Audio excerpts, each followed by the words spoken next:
ഒരു കാര്യം പറയാൻ ആഗ്രഹിക്കുകയാണ്. നമ്മുടെ നാടുകളിൽ, നമ്മുടെ മഹല്ലുകളിൽ ഒരു പള്ളി ഉണ്ടാക്കാനുള്ള തീരുമാനം വന്നാൽ ഉടനെ നമ്മൾ റെസിപ്റ്റ് ബുക്കുമായി ഇറങ്ങുകയാണ്.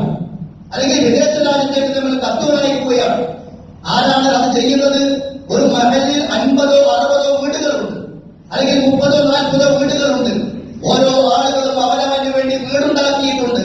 ഓരോ വീടുകളും 20 ലക്ഷമാണ്, 25 ലക്ഷമാണ്, അല്ല 30-35 ലക്ഷം ചിലവഴിച്ചുകൊണ്ട് സ്വന്തമായി 30-40 വ്യക്തികളുള്ള മെമ്പർമാരുള്ള മഹല്ലുകളിൽ വീടുണ്ടാക്കിയിട്ട് ആ മഹല്ലിൽ ഒരു പള്ളി ആവശ്യമായി വരുമ്പോൾ പിരിവിന് വേണ്ടി റെസിപ്റ്റ് ബുക്കുമായി ഇറങ്ങുന്നു.